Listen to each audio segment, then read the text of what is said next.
Bank में जब आप खाता खुलाने जाते हैं तो जैसे ही आपका खाता खुलता है बैंक के कंप्यूटर में आपकी पूरी जानकारी कैद हो जाती है। वह जानकारी कैद होते ही आपके मोबाइल नंबर पर कांग्रेचुलेशन आता है कि आपका बैंक खाता तैयार है। इतना ही नहीं, उसी के साथ बैंक आपको उसी दिन बैंक का ऐप डाउनलोड करने के लिए कहता है ताकि उस ऐप के जरिए आप तमाम जानकारियां अपने खाते से संबंधित, अपने बैंक के संबंधित, उसकी योजनाओं से संबंधित तुरंत प्राप्त कर सके। इतना ही नहीं, उस ऐप में आपको सुविधा दी जाती थी कि आप अपने कार्ड के बिना भी बैंक से लेन देन कर सके उस ऐप के जरिए। इतना ही नहीं, बहुत सारे बैंकों के मैसेज आपके फोन पर आते हैं और फोन पर जब वह मैसेज आते हैं उसमें लिखा होता है कि एक क्लिक पर आप अपना खाता खुलवा सकते हैं और बहुत सारे लोग उस लिंक के जरिए अपने खाते को चालू करवाते हैं, खुलवाते हैं। और कोई भी जानकारी बैंक की आपको लेनी होती है तो आप एक क्लिक के जरिए तमाम जानकारियां आपको उपलब्ध हो जाती हैं। जिस देश में इतनी सुविधाएं हैं वहां क्या एक बैंक सुप्रीम कोर्ट के ऑर्डर को कमजोर करने का प्रयास कर रही है? जी हां, यह बात इसलिए की जा रही है कि 15 फरवरी को सुप्रीम कोर्ट, देश की सर्वोच्च अदालत है, उसने चुनावी बॉन्ड को गलत करार देते हुए उस पर तुरंत प्रभाव से रोक लगा दी थी। रोक लगाने के साथ ही एसबीआई बैंक को यह कहा था कि 6 मार्च तक आप तमाम चुनावी बॉन्ड की जानकारी अपने यहां के जो भी खाते हैं जिनके जरिए वह खरीद हुई है या पॉलिटिकल पार्टियों को चंदा प्राप्त किया गया है, उन तमाम चुनावी बॉन्ड की जानकारी 6 मार्च तक आप चुनाव आयोग को दे देंगे। आज 6 मार्च है, लेकिन 6 मार्च से एक दिन पहले ही एसबीआई बैंक की तरफ से सुप्रीम कोर्ट में अपील की जाती है कि उन्हें जून तक का समय दिया जाए इस जानकारी को देने के लिए। अजीब मजाक सा नहीं लग रहा? अजीब मजाक इसलिए लग रहा है कि जहां एक क्लिक में आप बैंक के खाते की जानकारी ले सकते हैं, जहां एक क्लिक के अंदर आप अपना बैंक खाता ऑपरेट कर सकते हैं, खुलवा सकते हैं, वहां देश का सबसे बड़ा बैंक कहलाने वाला एसबीआई कुछ हजार चुनावी बॉन्ड की जानकारी देने के लिए 5 महीने का समय चाहता है, जबकि उसे 21 दिन का समय सुप्रीम कोर्ट की ओर से पहले ही दिया जा चुका था।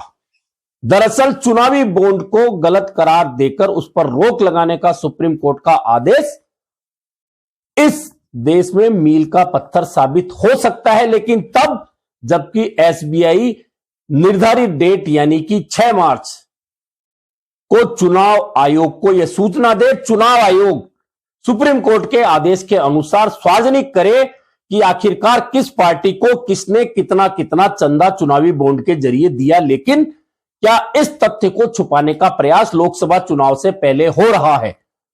क्यों हो रहा है? कांग्रेस का यह आरोप है कि एक ही पार्टी ने बहुत सारे बड़े उद्योगों को धमका के, बड़ी कंपनियों को धमकाया, ईडी सीबीआई की जांच के नाम पर उनको धमकाया, उनसे करीब 3,500 करोड़ का चंदा प्राप्त किया। यह आरोप कांग्रेस ने लगाया है भाजपा पर। क्या यह आरोप सही है? यह बात तो तब प्रूव होगी जब चुनावी बॉन्ड के बारे में एसबीआई पूरी जानकारी चुनाव आयोग को दे देगा, चुनाव आयोग उस जानकारी को सार्वजनिक कर देगा। लेकिन आखिरकार 5 महीने का वक्त सुप्रीम कोर्ट से एसबीआई क्यों मांग रहा है? वह भी तब जिस बैंक के पास पूरे देश में 48 करोड़ से ज्यादा लोगों के बैंक खाते हैं, जो बैंक पूरे देश में 66,000 से ज्यादा एटीएम संचालित करता है, 23,000 से ज्यादा बैंक की शाखाएं एसबीआई की हैं। जब इतनी शाखाएं, इतने एटीएम और इतने ग्राहक हैं तो निश्चित है कि पूर्ण रूप से कंप्यूटराइज यह बैंक इन तमाम 48,000 खाता धारकों को, 66,000 से ज्यादा एटीएम को और 23,000 से ज्यादा शाखाओं को संचालित कर रहा है। तो वह कंप्यूटर क्लिक के जरिए ही संचालित कर रहा है, क्योंकि यदि आज मैं एसबीआई की किसी शाखा में यहां पैसा जमा करूंगा और मुझे वह पैसा किसी भी शहर या विदेश में किसी को भी ट्रांसफर करना है, मेरे परिचित को, मेरे रिश्तेदार को, तो मैं ऑनलाइन तुरंत उसे ट्रांसफर कर सकता हूं। यानी कि वह इसलिए क्योंकि कंप्यूटराइज सिस्टम इतना मजबूत है कि तुरंत पैसा ट्रांसफर हो जाता है। और यह आजकल के जमाने में सभी लोगों ने इस प्रक्रिया को अपनाया है, ऑनलाइन बैंकिंग जिसे कहते हैं। और जब आपको पता होगा, देश में जब नोटबंदी हुई थी तब ऑनलाइन सिस्टम को और मजबूत किया गया था और कहा गया था कि अब कैश पैसा नहीं, ऑनलाइन बैंकिंग को बढ़ावा दीजिए। यह देश की सरकार, देश के प्रधानमंत्री नरेंद्र मोदी ने भी कहा था, वित्त मंत्री ने भी कहा था और तमाम नेताओं ने भी कहा था। बैंकिंग सिस्टम मजबूत है, नेट सिस्टम मजबूत है, लेकिन 48 करोड़ खाते संचालित करने वाली बैंक, 23,000 से ज्यादा बैंक शाखाएं संचालित करने वाली बैंक, 66,000 से ज्यादा एटीएम को संचालित करने वाली बैंक, यदि कुछ यानी कि सिर्फ 22,217 या 18 का यह आंकड़ा है चुनावी बॉन्ड का, इतने लोगों के जरिए जो चुनावी बॉन्ड आया है उनकी जानकारी चुनाव आयोग को, एसबीआई को देनी है। लेकिन इस जानकारी सिर्फ 22,217 या 18 चुनावी बॉन्ड की जानकारी देने के लिए एसबीआई जैसी सबसे बड़ी बैंक को 5 महीने का समय यानी जून तक का समय चाहिए। अब आप समझिए जून तक का समय क्यों? क्योंकि देश में आने वाले 8 से 10 दिन में आचार संहिता लग सकती, चुनाव की घोषणा हो सकती है और उसके बाद चुनाव शुरू हो जाएगा। चुनाव संभवतः अप्रैल और मई में होगा, जून तक उसके रिजल्ट आ जाएंगे और नई सरकार के गठन की प्रक्रिया शुरू हो चुकी होगी। उस समय तक का समय एसबीआई को चाहिए चुनावी बॉन्ड की जानकारी देने के लिए। यानी कि देश की जनता को यह जानने का जो अधिकार सुप्रीम कोर्ट ने चुनावी बॉन्ड के मामले में दिया था कि किस पार्टी को कितना चंदा किन के जरिए मिला, वह जानकारी देश के आम मतदाताओं को मालूम होनी चाहिए। 15 फरवरी को यह बात सुप्रीम कोर्ट ने कही थी और यह आदेश ही एसबीआई को दिया गया था चुनाव आयोग को जानकारी देने के लिए। लेकिन अब 5 महीने का समय मांगने का मतलब है कि लोकसभा चुनाव से पहले देश का मतदाता यह नहीं जान सके कि आखिरकार किस पार्टी को किसने कितने चुनावी बॉन्ड के जरिए चंदा दिया। दरअसल कहा यह जा रहा है, विपक्षी पार्टियों की ओर से यह आरोप लगाए जा रहे हैं कि जिन कंपनियों को धमकाया गया, जिन कंपनियों का दिवालिया निकाला गया, जिन कंपनियों को दिवालिया दिखाया गया, उन कंपनियों से बड़े स्तर पर चुनावी बॉन्ड के जरिए भाजपा को बड़े स्तर पर चंदा मिला। और यदि यह जानकारियां निकलकर सामने आ जाती हैं तो भाजपा भ्रष्टाचार को लेकर जितनी बातें कर रही है उसका मुलम्मा उतर जाएगा और देश की जनता को पता चल जाएगा कि सीबीआई, ईडी सहित केंद्रीय एजेंसियों का इस्तेमाल किस तरह से एक पार्टी ने औद्योगिक घरानों को धमकाने के लिए किया, उनके यहां रेड डलवा के किया और फिर उन औद्योगिक घरानों से चंदा प्राप्त किया गया। यह बड़ा आरोप विपक्ष की ओर से है। और यदि 6 मार्च चूंकि आज है और 6 मार्च तक एसबीआई तय है कि चुनावी बॉन्ड की जानकारी नहीं दे रही है, एक दिन पहले ही सुप्रीम कोर्ट में पहुंच गई है 5 महीने का समय लेने के लिए, तो निश्चित मानिए कहीं ना कहीं विपक्ष के आरोप मजबूत नजर आएंगे। लेकिन अभी आस फिर सुप्रीम कोर्ट से है कि सुप्रीम कोर्ट एसबीआई को क्या कहता है। क्या एसबीआई को सुप्रीम कोर्ट समय देता है?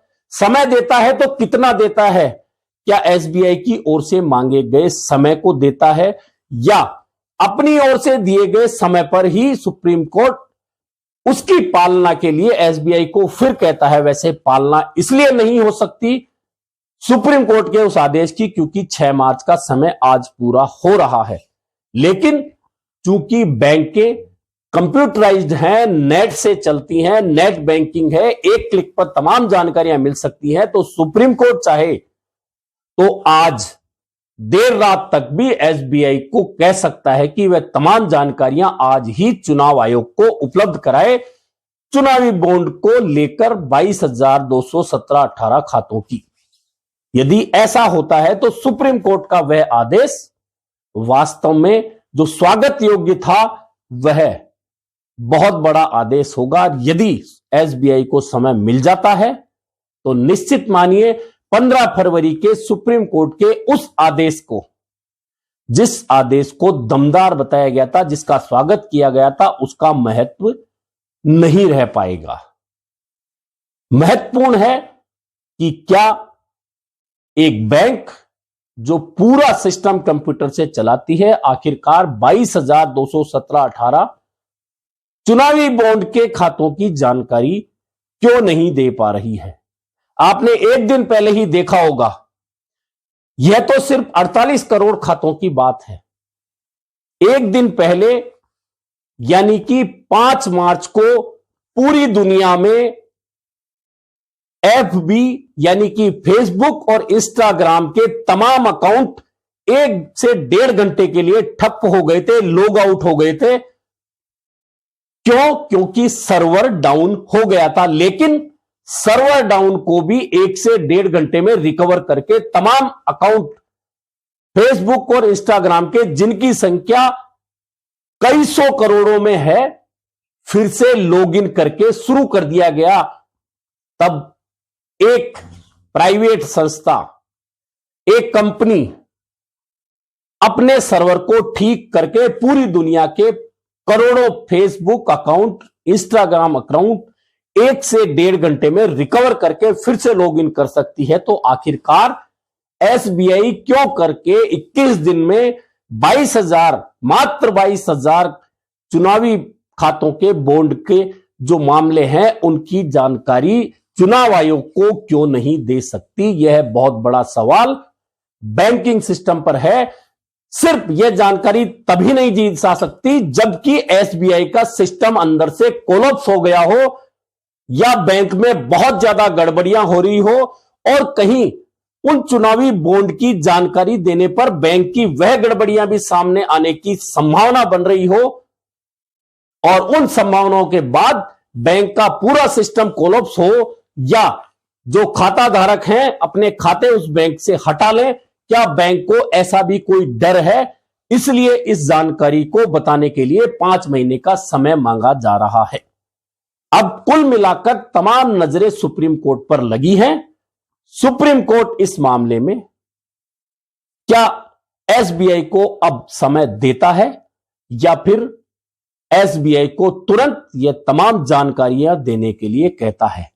सुप्रीम कोर्ट के 15 फरवरी के फैसले का असल जो बात है, असल जो तर्क है, असल जो दम है, वह इसी बात में निकल कर आएगा कि क्या लोकसभा चुनाव की घोषणा से पहले राजनीतिक दलों के चुनावी बॉन्ड की जानकारियां सार्वजनिक हो पाएंगी। यदि हां, तो देश की जनता, देश का मतदाता जान पाएगा कि किसने किससे कितना चुनावी बॉन्ड के जरिए चंदा लिया है। और अगर ऐसा नहीं हो पाता है तो फिर सुप्रीम कोर्ट के आदेश का शायद वह मजबूत मतलब नहीं रह पाएगा जिसके लिए सुप्रीम कोर्ट ने आदेश दिया है। अभी के लिए बस इतना ही। फिर मिलेंगे एक नए मुद्दे पर चर्चा के साथ।